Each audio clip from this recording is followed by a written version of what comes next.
The Israel-Hamas war and other threats locally and abroad. What keeps you up at night? Podcast listen now and subscribe. Apple Podcasts, Google Podcasts, Spotify, iHeart, RSS feed, Omni Studio. Emil Frankel, a former U.S. Assistant Secretary for Transportation Policy, joins the podcast to break down the Israel-Hamas war in understandable terms. With host Lynn Schmidt, columnist and St. Louis Post-Dispatch editorial board member, he also discusses greater threats to democracy here and abroad. The two ex-Republicans also laud President Joe Biden for his foreign policy accomplishments. Related reading President Biden's address to the country on October 19, 2023. This Atlantic magazine piece recognizes General Mark Millay as a patriot who protected the U.S. Constitution from former President Donald Trump. People are also reading Ryan O'Halloran.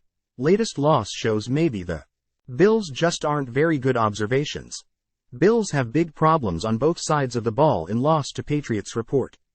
Bills create cap space in advance of trade deadline with Dion Dawkins deal. This tragedy has changed my life. Woman left quadriplegic by Buffalo police car crash testifies report card. Pass defense. Coaching once again fail Bills in loss to Patriots Ryan O'Halloran. Bills defense needs to fix two issues, and quickly upon further review. Von Miller's snap count plummets in loss to Patriots 3 questions. Blame for loss begins with Bills stumbling offense. Bills tight end Dawson Knox to have wrist surgery. Sean McDermott says Buffalo Diocese prepared to offer $100 million to child sex abuse victims. Sodexo cuts jobs, puts ECIDA tax breaks at risk. We will never forget his service and sacrifice. Tonawanda World War II veteran awarded highest French military honor. West Seneca man sentenced in theft of $5,000 in SNAP benefits. Business and political leaders urge eminent domain to seize AM&A's building. Sabres notebook. Don Granato overhauls lines ahead of rematch with Islanders episode. Transcript note. The following transcript was created by Headliner and may contain misspellings and other inaccuracies as it was generated automatically. Lynn Schmidt. Hi. My name is Lynn Schmidt, and welcome to the What Keeps You Up at Night podcast, the show where we discuss the big issues and worries facing America and the world, and then begin the conversations about how we can go about solving them. I am a columnist and editorial board member with the St. Louis Post-Dispatch. I will be interviewing experts and politicians from across the country, from right to left on the political spectrum, as well as spanning the generations. Time equals 400 Ms. greater than Lynn Schmidt. It is my pleasure to welcome Emil Frankel to the podcast. Emil is currently an independent consultant on transportation policy and public management issues and a senior fellow at the ENO Center for Transportation. He was Assistant Secretary for Transportation Policy of the U.S. Department of Transportation from 2002 to 2005. After being appointed by President George W. Bush, Emil played a key role in the coordination and development of the administration's proposal to reauthorize the federal highway, transit and highway safety programs.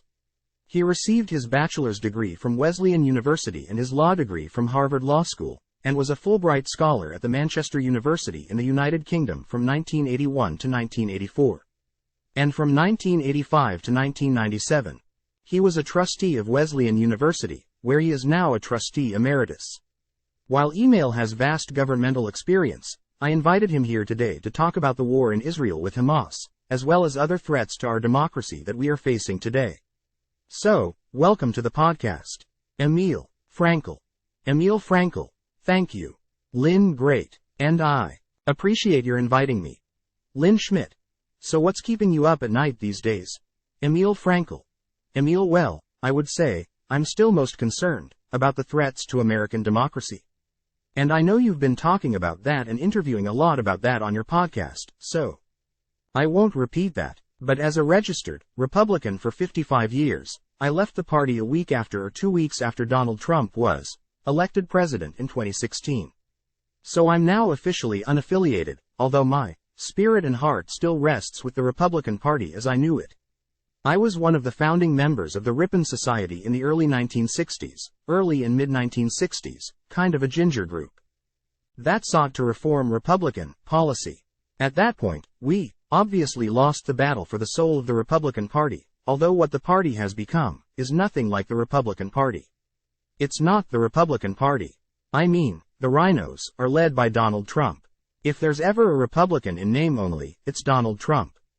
I assure you, Abraham Lincoln, Theodore Roosevelt, Dwight Eisenhower, and even Ronald Reagan would not recognize the people who control the Republican Party today. And that's a threat to democracy.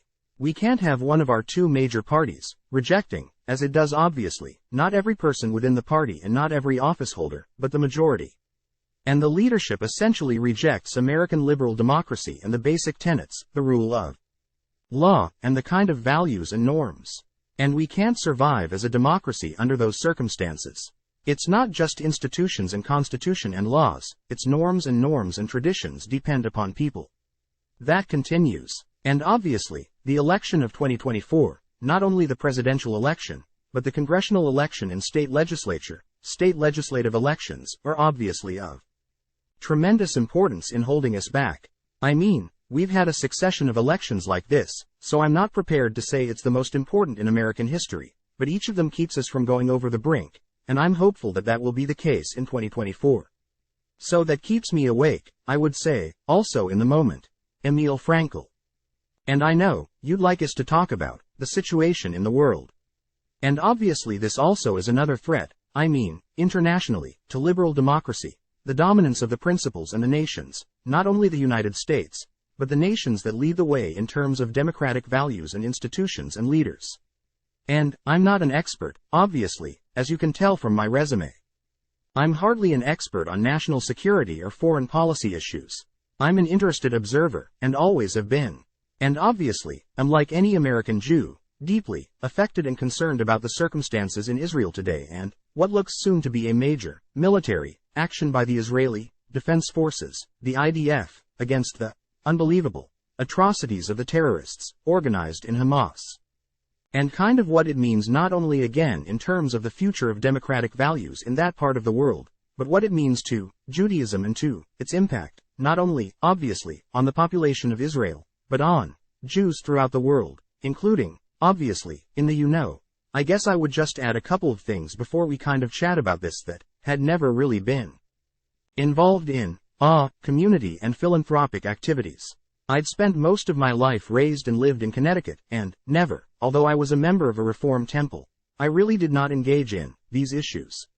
I've become deeply engaged in the last few years, frankly, out of a concern of what was happening to the Israeli government, which we'll talk about in a Know the Rule under Bibi Netanyahu and this racist, super-nationalist, ultra-Orthodox coalition he's put together to keep him out of jail, is an enormous threat to the whole idea of Israel, and very troubling.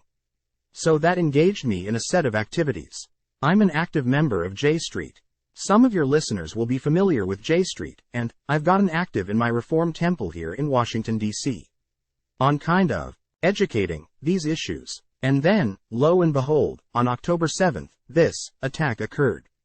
I don't know even how to describe it, not even a military attack. It was a carefully planned action by terrorists against Israel for the purpose of killing Jews and inflaming Israel, and its goals were not territorial gains, but murdering and abducting and torturing Jews. And how to respond to it and what the implications are is obviously of utmost importance, I think, for Lynn Schmidt, people who are not Jewish. It's hard to wrap your head around the idea that there is a whole group of a whole population, that there are people on this earth that want to have eliminated. I mean, we all know about the Holocaust, but it's almost like we're reliving it in real time now, right, where people can really understand the threat that Jews face all over the world. Emil Frankel. Well, this action on October 7th, which we don't know, the involvement of Iran, there are a lot of things involved.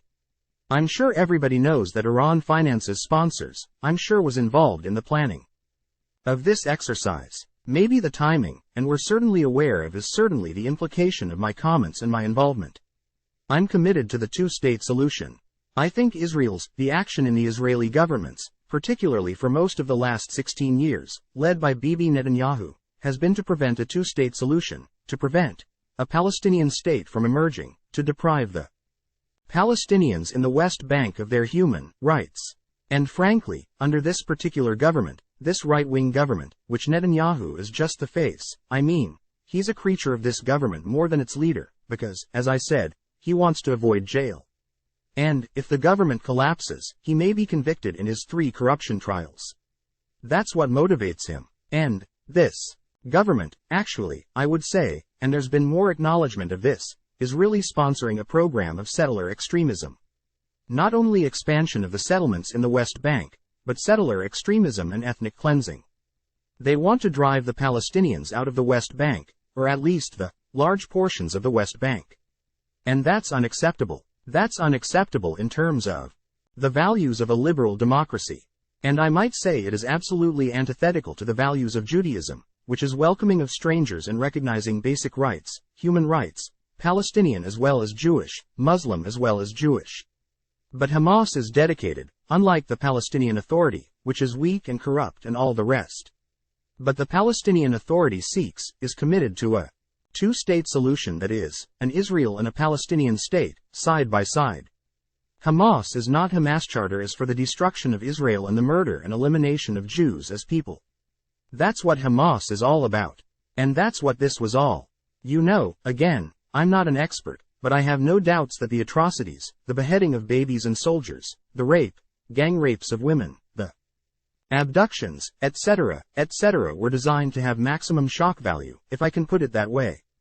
Because Hamas wants the IDF to undertake a ground incursion into Gaza.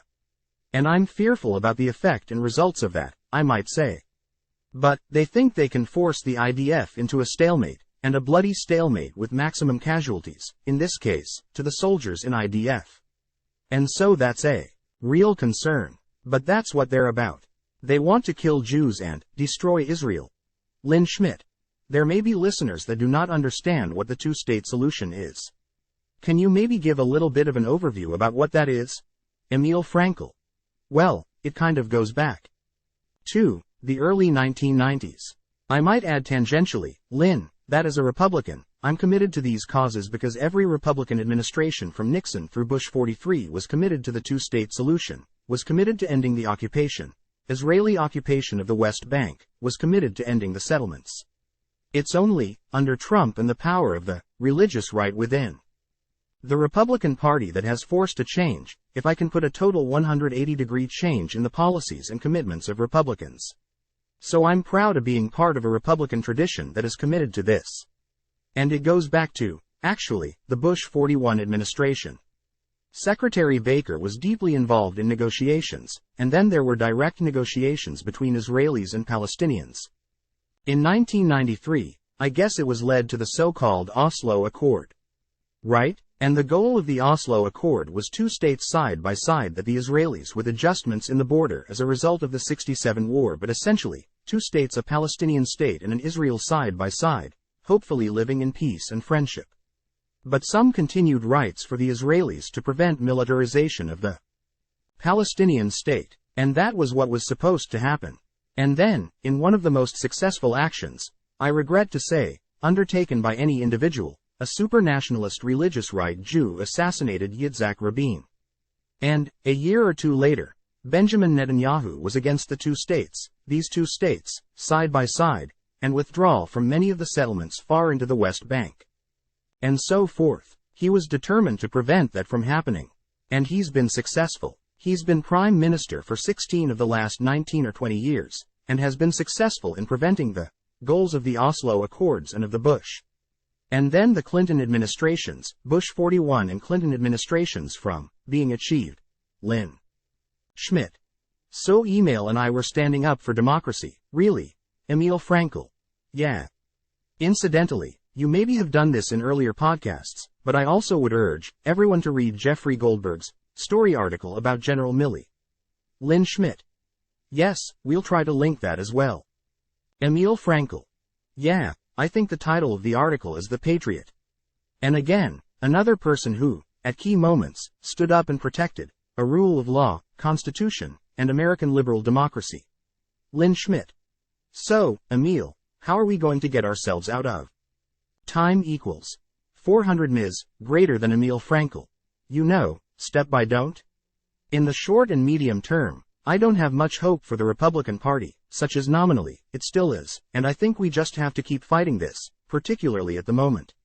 The protection of the rule of law domestically is really critical. I mean, the courts continue to do their job, and prosecutors. And so forth, and that has to be honored and respected. They've been stalwart generally, in terms of protecting our institutions, and we have to stay with it, continue to try to support, despite the chaos within the Republican Party and the growing opposition, the isolationism of the Republican Party, which Dwight Eisenhower overcame in 1950. Time equals 400 Ms. greater than Lynn Schmidt. Absolutely. Emil Frankel. We have to kind of fight that battle again across the board to make sure we stay engaged in Ukraine, that we stay engaged in protecting. No, I must say, and President Biden has been. I think there's more going on in this than we know, I'm sure, but has also, I think, made it clear to Netanyahu and the Netanyahu government that they need to be constrained not to overreach, not to act on emotion and a sense of vengeance. Because I think the risks in terms of a ground incursion into an urban environment are great. Our reaction to 9/11, unfortunately, was quite appropriate, I think, in the beginning. Our actions in Afghanistan initially, and overthrowing Taliban, and driving al-Qaeda out of Afghanistan and so forth, and then the Second Iraq War came along too much. Everybody acknowledges what that was, and I think the Israelis need to be careful, need to be respectful of the civilians in Gaza, while they wage a war that the Israeli public demands. The Israeli public across the board, across the ideological progressive to national super-nationalists are demanding, and I don't know whether it's achievable, I might say, but are demanding that Hamas be destroyed. So it's pretty hard for the Israeli government, even a more liberal government, or centrist government, if you will, to stand up to that. But it's got to be done carefully, with discretion and constraint. Lynn Schmidt. Yeah. Again, coming back. Domestically, I have hope for our country in the long term, because I interact with younger generations, and they give me hope. It's just getting through the short term, and that's the 2024 election, I think, and we'll just have to see what happens. But, again, I didn't invite you to talk about what keeps me up at night. But I think we are in agreement that the threats to democracy here and abroad both weigh on us heavily. Emil Frankel. Yes, for sure. And I appreciate the great job you're doing with your columns and podcasts to keep on making that point. I mean, that's part of the battle. It's going to be small steps and incremental steps and so forth to get us back on the right course. I think you have gotten to know me well enough. I am a bit glass is half empty kind of person, and I am concerned, pessimistic, if you will, in the short, but I remain optimistic in the long run. I think we'll get ourselves, I'm not quite sure how, but I think we'll right the ship, in the long run. Lynn Schmidt. Again, I go back to President Biden's speech last night where there was this overarching message about thinking about our values as a country, as a United States.